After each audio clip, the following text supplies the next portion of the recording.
अस्सलाम वालेकुम नाज़रीन, आप देख रहे हैं power politics with Adil Abbasi. Supreme court ने 62(1)(f) के तहत ताहयात नाअहली का फैसला वापस ले लिया है, जिसके बाद नवाज शरीफ, जहांगीर तरीन और कई दीगर सियासतदान इलेक्शन लड़ने के अहल हो गए हैं। देखना है कि आज के फैसले के क्या सियासी असरात होंगे। दूसरी तरफ फरवरी इलेक्शन के इल्तवा का मामला खदशात से बढ़कर मुतालबात की सूरत में सामने आ रहा है। इस हवाले से सेनेट में आज़ाद अरकान की हिमायत से पास की गई करारदाद को JUI और बलूचिस्तान अवामी पार्टी की तायीद हासिल है। दिलचस्प बात है कि पीपल्स पार्टी की जानिब से इल्ज़ाम लगाया गया है कि शायद नून लीग को इलेक्शन ना होने का बता दिया गया है, इसलिए मुहिम चलाने बाहर निकल ही नहीं रहे। इसके जवाब में आज नून लीग के ज़राए से खबर आई है कि नवाज शरीफ 22 जनवरी से जलसों का आगाज़ करेंगे, लेकिन 22 जनवरी से पहले कुछ मजीद अहम अदालती फैसले मुतवक्के हैं, जिसमें बानी चेयरमैन का इलेक्शन में हिस्सा लेना, PTI को बल्ले का निशान मिलना और लेवल प्लेइंग केसेस शामिल हैं। इस हवाले से नून लीग तहफ़्फ़ुज़ात का शिकार है, जबकि मौलाना फजलुर रहमान भी तशवीश हार कर रहे हैं। याद रहे कि नून लीग और JUI का मुतालबा है कि इलेक्शन से पहले 9 मई वाक़यात के मास्टर माइंड्स का एहतसाब हो, जबकि 9 मई आने पर काबीना कमेटी का क़याम गुज़िश्ता हफ्ते अमल में आया और इसके इजलास से पहले निगरान वज़ीर आज़म ने बानी चेयरमैन PTI के मुलव्वस होने के इस पर पोजीशन लेने से इनकार कर दिया है। इस दौरान सेनेटर मुशाहिद हुसैन सैयद ने मदर ऑफ ऑल डील्स पर अमल दरामद का इशारा देते हुए मियां नवाज शरीफ को सदर मुमलिकत बनने का मशवरा दिया है।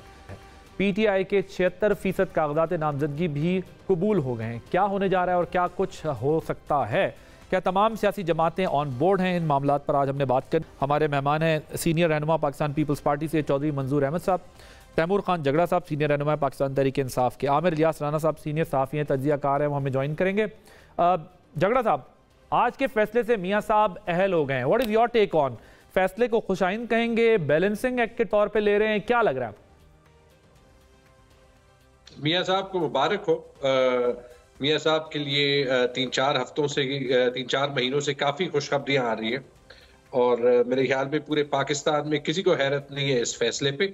जहाँ पे फैसले के कंटेंट्स का ताल्लुक है, देखिए मेरे ख्याल में ये रेलेवेंट भी है और सिर्फ हमें ये बताता है कि हमारी सुप्रीम कोर्ट की अगर आप तारीख देख लें तो उसने आईन को मशरिक और मगरिब के एक तरफ से दूसरे तरफ तक इंटरप्रेट किया है।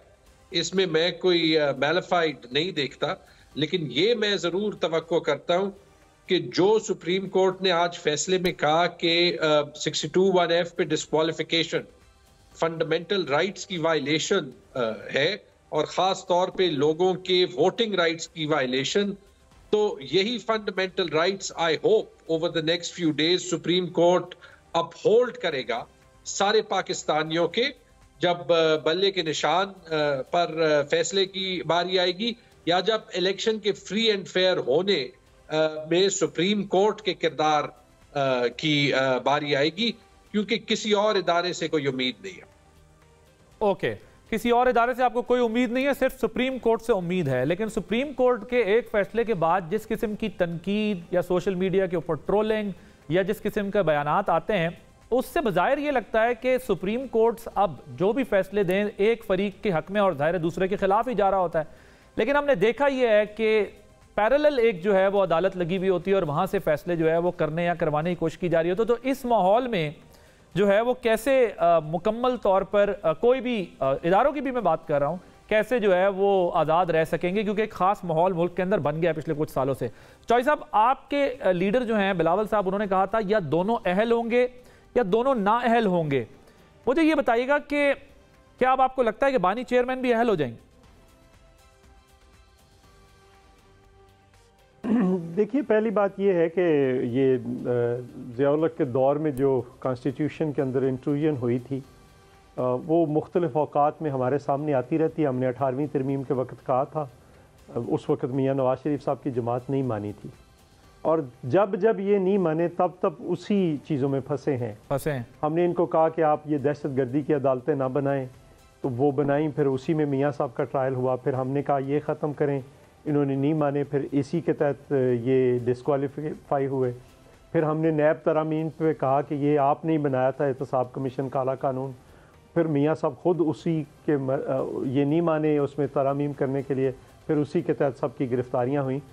मैं समझता हूँ कि ये जो ज़िया-उल-हक के दौर में ये जितनी चीज़ें कॉन्स्टिट्यूशन के अंदर डाली गई थी, अभी कुछ और भी हैं, वो सारी जानी चाहिए, क्योंकि कॉन्स्टिट्यूशन के 73 के जो उस वक़्त के फ्रेमर्स थे या स्कीमर्स थे उस वक़्त, जो पार्लियामेंट के बहुत ही बड़े लोग थे पाकिस्तान की हिस्ट्री के, जो उस पार्लियामेंट के अंदर मौजूद थे, तो उन्होंने बहुत सारी चीज़ें सोच समझ कर और बड़ी डिबेट के बाद की थी। और फिर 18वीं तरमीम के वक्त भी बहुत इंटरनल बहुत डिबेट हुई थी। अगर उसमें निकाल दिया जाता तो ये ना होता। मैं समझता हूँ कि ये कोई मैं अगर कहूँ कि मियाँ साहब के हक़ में फ़ैसले आ रहे हैं वो दुरुस्त है, लेकिन ये फ़ैसला ठीक फ़ैसला है, क्योंकि 62 क्वालिफ़िकेशन को डील करती है और 63 डिसक्वालिफ़िकेशन को डील करती है। तो उस वक़्त जो चीज़ें डिसक्वालिफ़िकेशन के लिए हैं वो रहनी चाहिए जो 73 के आइन में, और जो क्वालिफ़िकेशन के लिए चीज़ें हैं 73 के आइन में ओरिजिनल वही रहनी चाहिए। बाकी चीज़ें जो है मेरा ख्याल है उसका हमने देखा कि बहुत नुकसान हुआ। तो चौधरी साहब, इसमें कोई बैलेंसिंग एक्ट भी देख रहे हैं आप? मेरा ख्याल है देखिए, मैं इस बैलेंस एक्ट के जो बात होती है मैं इसके हक़ में नहीं हूँ। आप फैसला आइन और कानून के मुताबिक दें। उस वक्त भी जहांगीर तरीन मियाँ साहब को निकालना था तो जहांगीर खान तरीन के साथ ज़्यादती की गई थी। तो अब भी मैं समझता हूँ कि जो खान साहब हैं उनके जो केसेस हैं उनको उसके मुताबिक डील करना चाहिए, मियाँ साहब के केसेस को उनके मुताबिक डील करना चाहिए। लेकिन अलमिया ये है कि कल नैब जो थी वो मियाँ साहब के ख़िलाफ़ पता नहीं क्या क्या ढूंढ कर ला रही थी, आज वो उनके हक में पता नहीं क्या क्या चीजें ला रही। ठीक, अब मुझे ये बताना सर क्विकली, क्या चेयरमैन पीटीआई भी आपको लगता है कि पता नहीं, आपको क्या बानी चेयरमैन पीटीआई भी लगता है कि अहल हो सकेंगे? मेरा जाती ख्याल है कि सबको आना चाहिए मैदान में और सबको इलेक्शन लड़ना चाहिए और इलेक्शन फेयर एंड फ्री होना चाहिए। तो वो तो बिलावल साहब ने कहा है ना, दोनों अहल होंगे या दोनों नाअहल होंगे, इसी कॉन्टेक्स्ट में कह रहे हैं आप भी?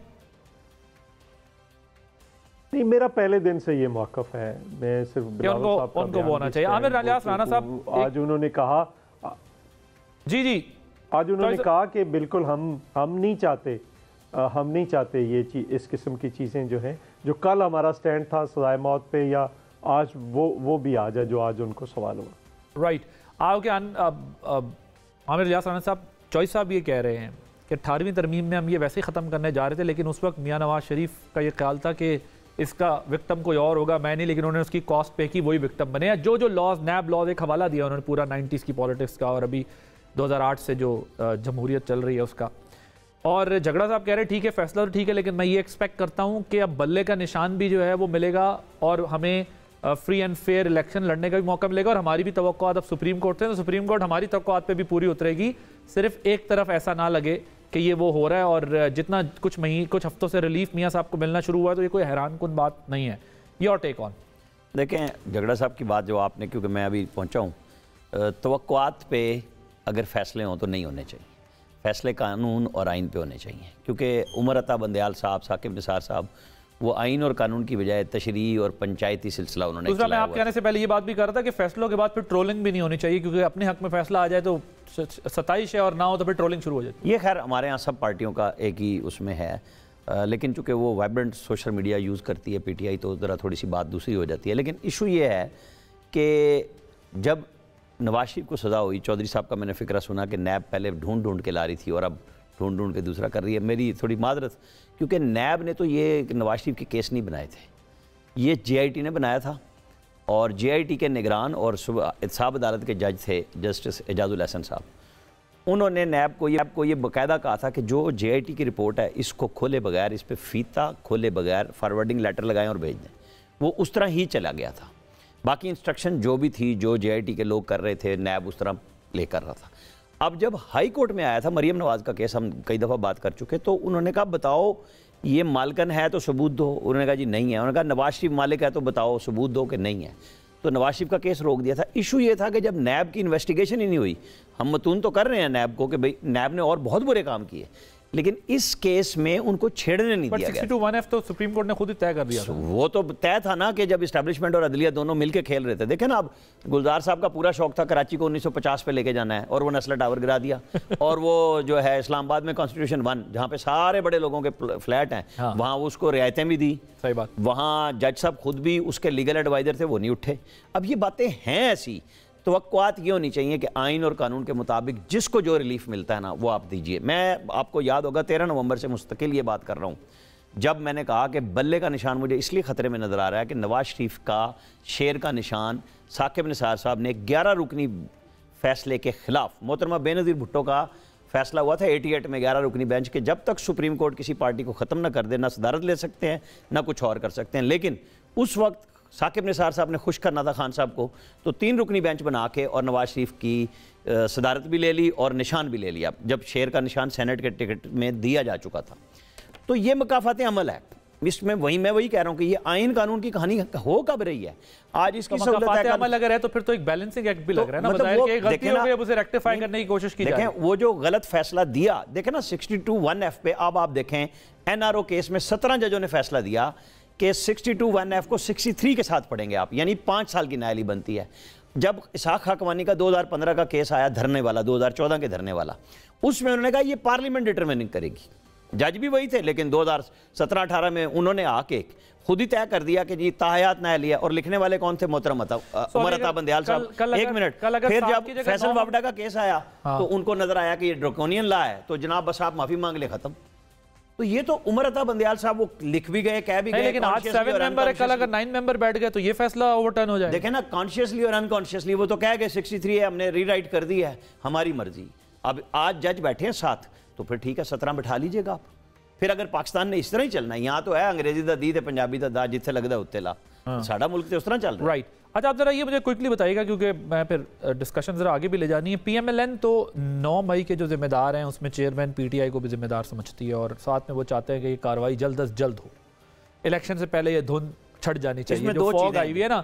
लेकिन जो इस वक्त निगरान वजीर आजम का इंटरव्यू एक आया, जिसके अंदर उन्होंने सोहेल वड़ाई साहब से बात करते हुए एक मुबहम सी बात की है, और उन्होंने कहा कि बज़ाहिर मेरे पास अभी कोई ऐसी चीज़ नहीं है। तो क्या ये कोई बयान आपको कुछ थोड़ा सा माइल्ड करते हुए सिचुएशन को, थोड़ा सॉफ्ट करते हुए सिचुएशन को नज़र आ रहा है या नहीं? मुझे 2 चीज़ें नज़र आ रही हैं।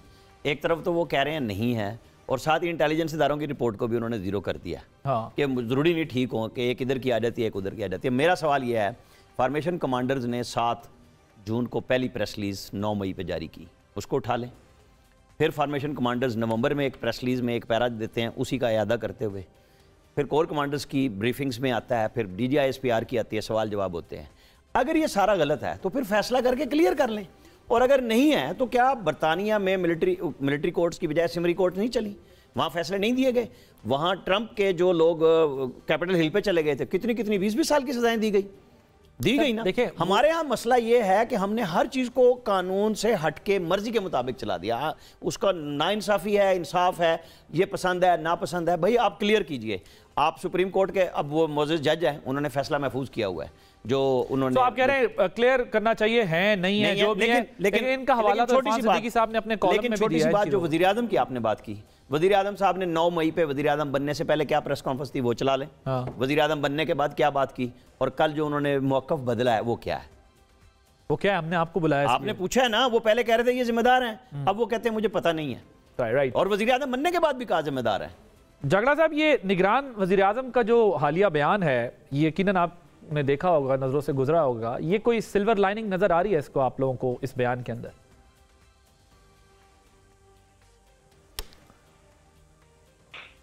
देखिए, मेरे ख्याल में काकड़ साहब ने अनफॉर्चुनेटली अपने आप को कम्प्लीटली इरेलेवेंट कर दिया। फॉर उनका बयान जो है वो पॉजिटिव हो या नेगेटिव हो, उस बयान से कोई फर्क नहीं पड़ता।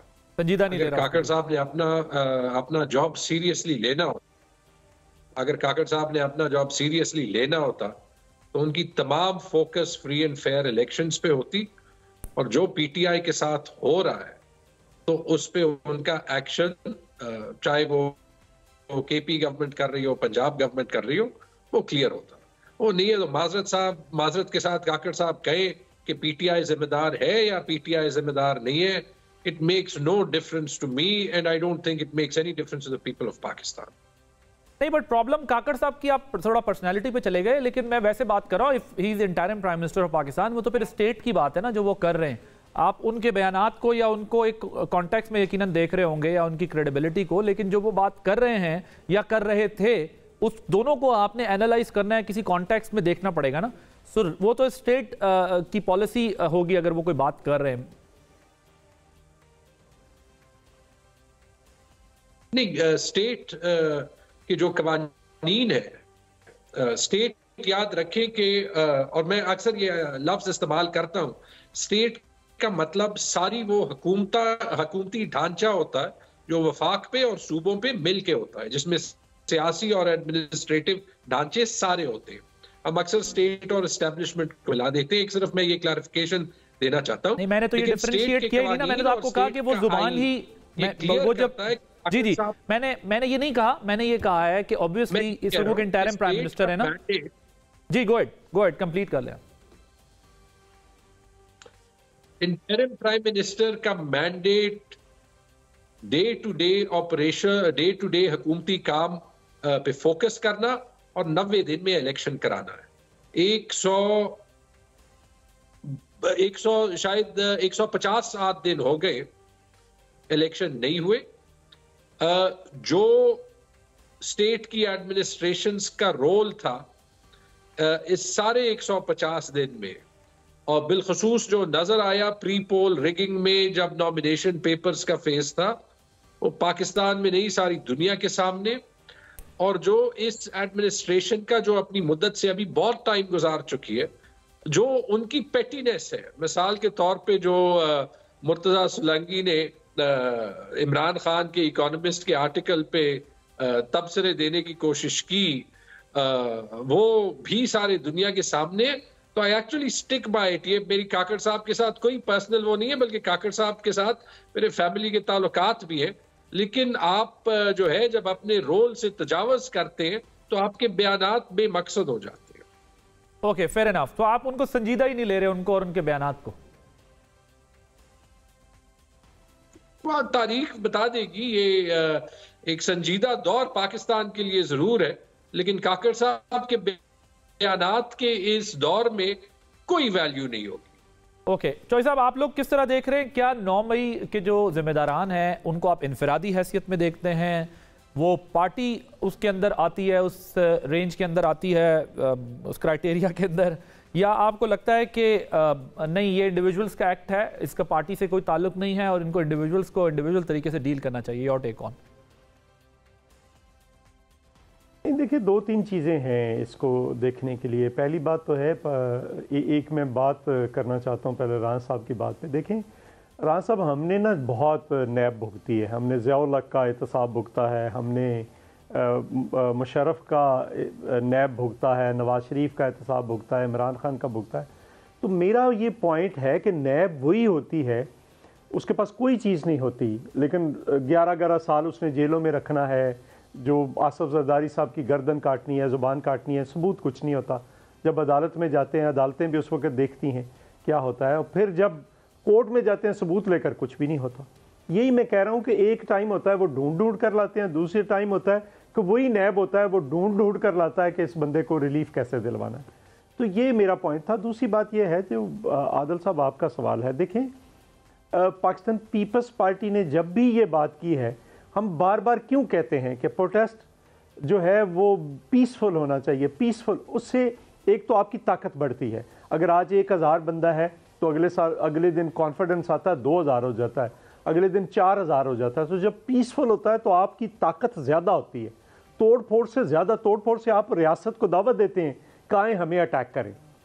तो एक ये बात है। दूसरी बात ये है कि देखें, मुझे ऑनेस्टली स्पीकिंग ये इंडिविजुअल एक्ट नहीं लगता।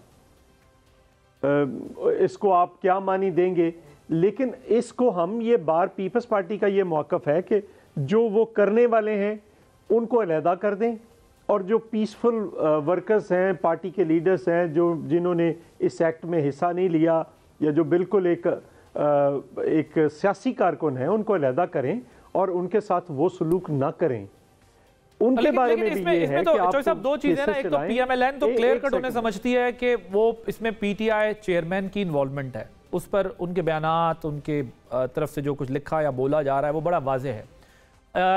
तेहरान हुकूमत का स्टांस शुरू में कुछ और था, अब जो एक आखिरी इंटरव्यू आया है उसके बाद से कुछ अंदाज मुख्तलिफ लग रहा है। बहुत मोहतात होकर जो है वो काकड़ साहब बात कर रहे हैं कि मेरे पास सच कोई अभी एविडेंस नहीं है जिसकी बेस पे बात कर सकूं, इंटेलिजेंस रिपोर्ट्स का हवाला दे रहे हैं सारा। पीपल्स पार्टी एक तरफ ये कहती है कि दोनों के लिए जो है वो लेवल प्लेइंग फील्ड होनी चाहिए, दोनों अहल हों या दोनों ना अहल हो। तो इसका मतलब ये है कि आप लोग चेयरमैन पीटीआई को एक तरफ करके नीचे पार्टी में जो जिम्मेदारान हैं उनको आप समझते हैं कि वो जो है उनको अलहदा कर देना चाहिए और जमात अलहदा। नहीं, हम ये नहीं कह रहे, हम ये कह रहे हैं कि जो भी जिम्मेदार है वो इन्वेस्टिगेशन में सामने आएगा, उसका फैसला मैंने तो नहीं करना टीवी तो निगरान वजीर आजम के बयान से आपको भी कोई हैरानी हुई है या नहीं, नॉर्मल बात है, या कोई हैरानी हुई है कि नहीं कुछ स्टांस चेंज?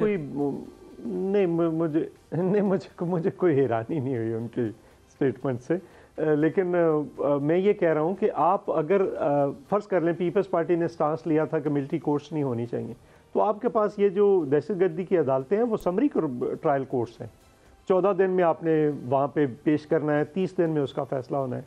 तो हमने पहले दिन भी ये कहा था कि ये बहुत शॉर्ट टाइम है और एक प्रोसेस है जिसके ज़रिए आप जाएंगे, और इस रास्ते को अपनाते तो आज तक फैसले भी हो रहे होते, चीज़ें तेज़ी के तरफ जा रही थी, जो लोग इन्वॉल्व थे और वो भी उनको सजाएं हो रही, जो नहीं इन्वॉल्व वो रिलीज़ हो चुके होते। तो अब उस तरफ नहीं जाया गया, ये एक फौजी अदालतों वाला इशू लंबा किया गया जिसके नतीजे के तौर पर।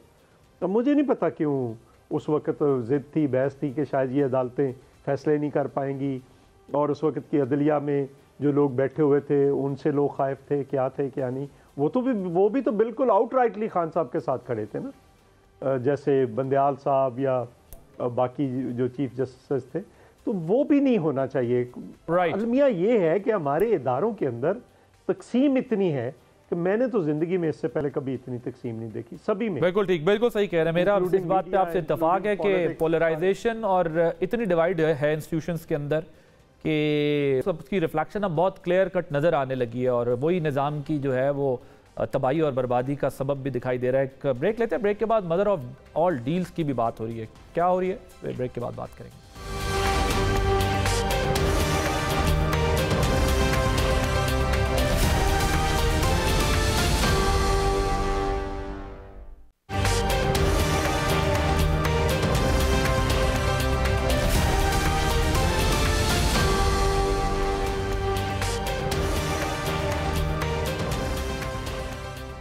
Welcome back. मुशाहिद हुसैन सैयद साहब कुछ दिलचस्प गुफ्तगू कर रहे हैं, किस तरफ इशारा दे रहे हैं, पहले आपको जरा वो सुनवाते हैं। जी आमिर साहब, अल्टीमेटली सबको कुछ ना कुछ मिलेगा, आपको लगता है? देखें, नवाज शरीफ से ज़्यादा अकोमोडेट करने वाला कोई सियासतदान नहीं है। जब धरना 2014 का एस्टैब्लिशमेंट ने उस वक्त कराया, वो सारी हिस्ट्री हमें पता है। नहीं, मैं समझ रहा हूं आप किस कॉन्टेक्स्ट में बात कर रहे हैं। सब सियासी जमातों को अपोजिशन में बैठी हुई को सबको साथ में लाया। बिल्कुल सही है। उससे पहले इमरान खान में भी तो उससे पहले इमरान खान के घर चल के गए। लिहाजा जो मुशाहिद साहब बात कर रहे हैं ना कि जी वो कुछ है फलाना, मुशाहिद साहब की ख्वाहिश है शहबाज शरीफ हूँ। मैं आपको बता देता हूँ, वो 2018 में भी केपी हुकूमत नहीं छेड़ी थी, इस दफा भी 2018 में भी उन्होंने बड़ी खुली कैंपेन शहबाज शरीफ के साथ, जाहिर है उस वक्त नवाज शरीफ तो नहीं थे, उनके ऊपर पाबंदी थी लाइफ टाइम, तो उन्होंने पूरा जोर लगाया था। लेकिन वो जो बात है ना कि शहबाज शरीफ नहीं मान रहे थे किसी भी सूरत में नवाज शरीफ के बगैर कोई भी चीज़, तो वो चली गई। मुशाहिद साहब अपनी पार्टी से भी हमारे बड़े अच्छे दोस्त हैं, इर्रेलेवेंट हो गए हैं। ये इंटरव्यू दे के आप और हम बहस कर सकते हैं। देखें ना, सेनेटर बने आज़ाद, उसके बाद वो अपनी पार्टी के लिए कब बोले? लेकिन मेरी 1 साल से उनसे गुफ्तगू हो रही है ऑन एंड ऑफ, लेकिन उनकी पोजीशन मोर और लेस इसी तरह की थी। ये तो डील से हटकर वो एक पोजीशन ले चुके थे कि जी इस किस्म का एनवायरनमेंट पॉलिटिक्स में नहीं होना चाहिए। नहीं, मुस्तफा नवाज खोकर की तरह आपको कहीं पे खड़े होना पड़ेगा, या आप पार्टी में रहते हैं या आप रिजाइन कर जाते हैं। ठीक, आप सेनेटरशिप भी साथ रखें, ये नहीं होता, और आप अपनी पार्टी से भी रेलेवेंट हो जाएं। ये मतलब मुशाहिद साहब जैसे 1 साल से उनकी कंसिस्टेंट पोजीशन है कि डायलॉग होना चाहिए, लड़ाई झगड़ा नहीं। 6 साल अगर हैं तो या तो पार्टी में कायल करते या पार्टी को छोड़ देते कि जी मैं इस हालात में आपके साथ नहीं चलता, ये सेनेटरशिप आपकी रखी है। ठीक है, उन्होंने सेनेटरशिप भी रखी और पार्टी से भी लाताल्लुक हुए। तो लिहाजा मैं उनको स्वयं इस बात के कि ये इंटरव्यू है और उनकी एक ख्वाहिश है कि शहबाज शरीफ आए, लेकिन ये फैसला नवाज शरीफ ने ही करना है कि वो सदर बनते हैं अगर वो जीतते हैं। आपको क्या लगता है? वजीर आजम बनते हैं, और वो क्यों नहीं मरियम नवाज को वजीर आजम बना देंगे? आपको क्या लगता है कि वो किसी को भी जिस पार्टी के हाथ, जैसे बिलावल हैं और जरदारी हैं, फैसला उन्होंने करना है। उधर इमरान खान नाअहल हैं या अहल हैं, फैसला उन्होंने करना है कि मैं जीत गया हूं तो मैंने किसको बनाना है। कोई तीसरा आदमी नहीं उनको बता सकता। ठीक है, जैसे परवेज खट्टक आज कह रहे हैं ना कि मुझे सदारत की ऑफर हुई थी लेकिन वो मैंने इनकार किया कि तुम मुझे रेलेवेंट कर दोगे, तो आरिफ अलवी को दे दी। ठीक है, ये बात भी उन्होंने इमरान खान का नाम लेके कही है, किसी और का नाम नहीं लेके कही। तो पार्टी हेड्स यही फैसले करते हैं।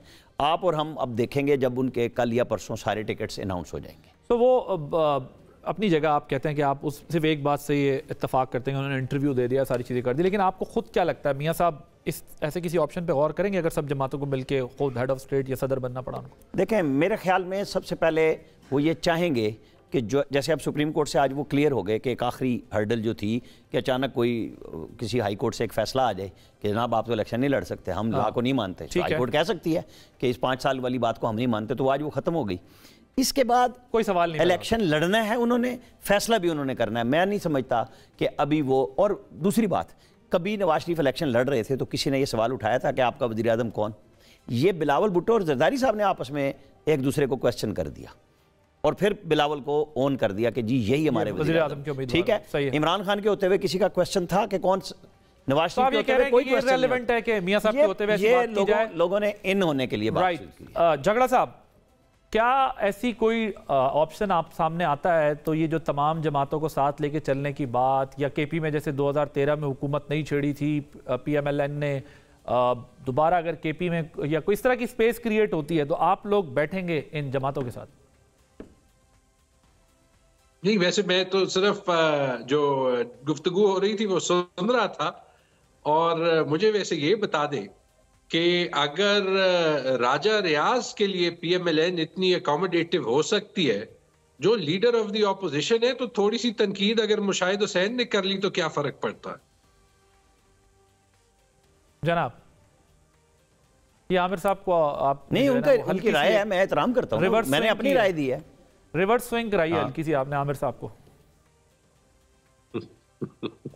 अच्छा, देखिए बाकी जो आपने आदिल कहा, लेकिन मैं आपको बताऊं, मैं ऑनेस्टली बताऊं, मैं 1 साल से मुशाहिद साहब से मेरी गुफ्तगू हो रही है वैसे ही ऑन एंड ऑफ कहीं ना कहीं, तो उनकी कंसिस्टेंट पोजीशन है कि वो ये समझते हैं कि ये जो कन्फ्रंटेशन इतनी बढ़ गई है, अब इसको डिफ्यूज होना चाहिए टेंशन को, पॉलिटिकल पार्टीज को साथ बैठना चाहिए, कोई ऑप्शन निकालना चाहिए, वरना ये सियासी जमातों के फेवर में नहीं जाती, ये बातें उनके खिलाफ ही जाती हैं। He is been saying this consistently, अभी क्योंकि है नहीं मैं इसलिए बात कर रहा हूं, लेकिन obviously everyone has right to comment on. Go ahead.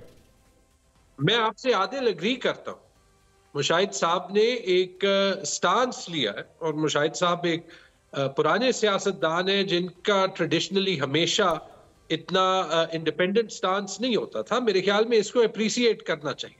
देखिए, हम दोनों चीजें तो नहीं कह सकते ना। अगर आपके ख्याल में मेरी पार्टी ने कोई गलती की और आप मुझे 8 महीने जो है वो हाइडिंग में रख रहे हैं, इसलिए रख रहे हैं कि आप कह रहे हैं आपकी पार्टी ने की थी, आपके पास आजाद ख्याल होना चाहिए था, आप अपनी पार्टी के लाइन से हटते। मैं इस स्टांस से एग्री नहीं करता, लेकिन आप मुझे कह रहे हैं कि आप आजाद हो। मैं मुशाहिद साहब को अप्रिशिएट करना चाहिए, और हमें यही यार्डस्टिक गवर्नमेंट में भी लोगों के लिए रखना चाहिए। जब पेशावर पुलिस को कहा जाता है कि एक खातून के पीछे 2500 पुलिस हाई कोर्ट भेजे, कानून की धज्जियां उड़ाए, तो जहां पे सरकारी अफसरान पे भी इतना प्रेशर डाला जाता है या आरओस पे डाला जाता है कि टॉप जो 200 लीडर हैं PTI के, उन सब के कागजात किसी ना किसी तरीके से आप रिजेक्ट कर लें, बाद में देखी जाएगी कि जुडिशल ट्रिब्यूनल्स क्या करते हैं।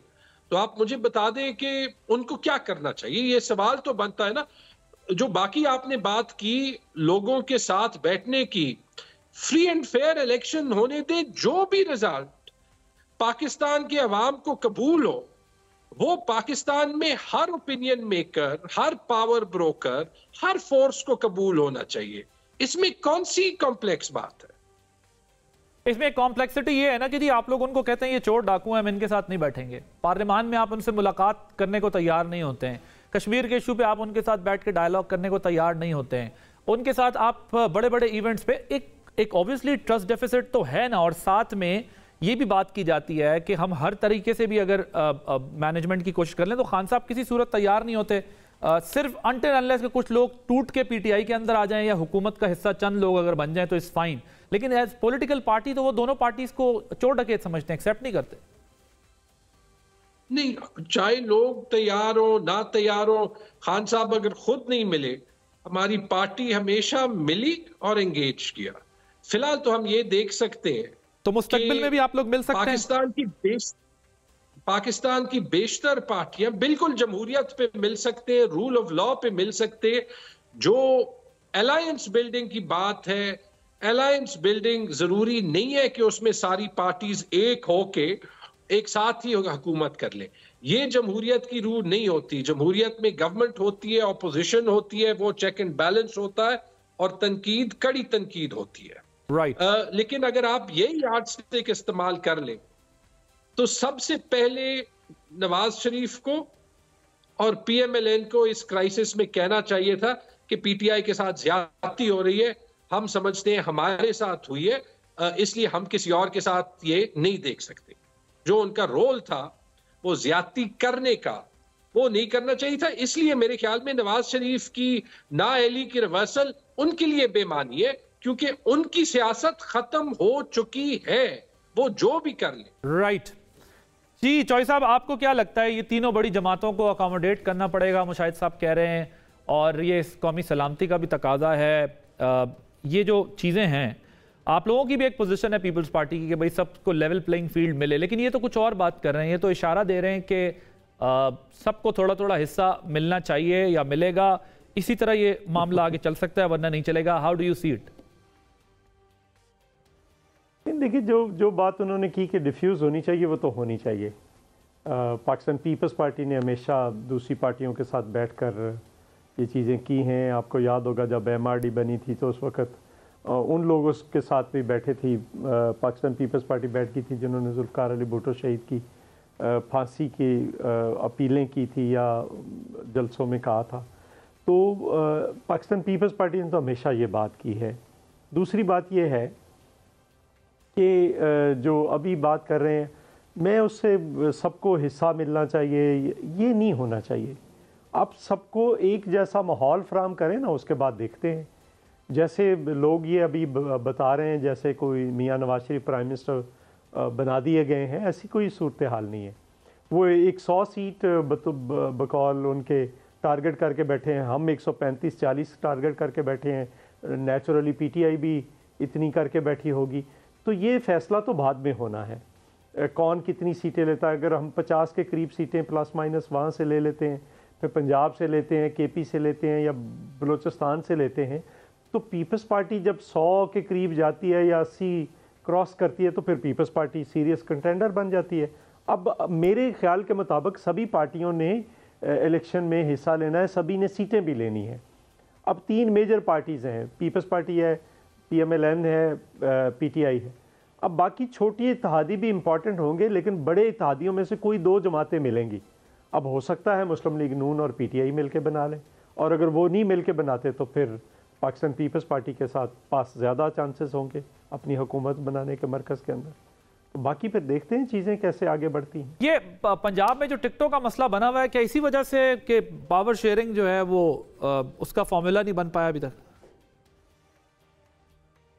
नहीं, कोई मसला नहीं बना हुआ। हम थोड़ा वेट करेंगे, हम इंतजार कर रहे हैं कि नहीं, मैं पीएमएलएन की बात कर रहा हूँ। पीएमएलएन जो है वो फिर उनको मसाइल हैं। पहले तो ये शो किया गया कि बस ऐसे मियाँ साहब आए हैं, आईपीपी के साथ भी इत्तेहाद हो गया है, एमकेएम के साथ भी हो गया है, जेयूआई के साथ भी हो गया है, बाप पार्टी के साथ भी हो गया, अब कोई एक भी नहीं हो रहा।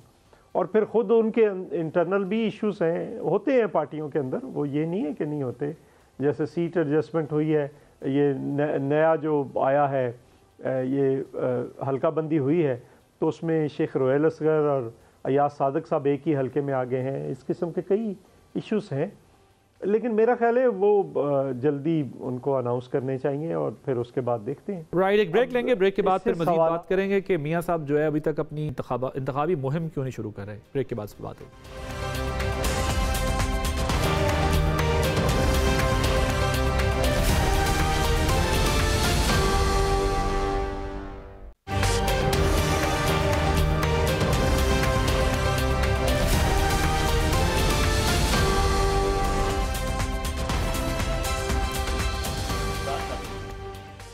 जी वेलकम बैक। आमिर साहब ये बताइएगा, अब ये जो मियाँ साहब का इलेक्शन मुहिम में हिस्सा ना लेना है, अभी तक क्यों नहीं ले पा रहे? जिस तरह पीपल्स पार्टी की तरफ से तो ये कहा गया है कि जैसे उन्हें बता दिया गया हो कि इलेक्शन नहीं हो रहा है, आपकी क्या खबर है? क्योंकि अब टाइम थोड़ा कम है, मैं तीनों का इस पर कॉमेंट चाहता हूँ, क्यों नहीं कर पा रहे? देखें, मैंने पीएमएलएन के मुख्तलिफ लोगों से आज सुबह भी बात की थी, ठीक है? मतलब उस वक्त तक ये भी नहीं हुआ था कि आज ही फैसला आ जाएगा, क्योंकि कॉज लिस्ट में नहीं आया था, बाद में आया। उनका क्लियर था कि जी एक प्रेशर है मुनर्रिफीन का, जो पहले भी मैंने कही आपसे बात, और एक वो हैं आईपीपी वाले, और जाहिर है कि वो एक गैर मकबूल फैसला पीएमएलएन के अंदर होगा, लेकिन अब कुछ ना कुछ ज़्यादा लोगों को, उन लोगों को अकोमोडेट किया जाएगा।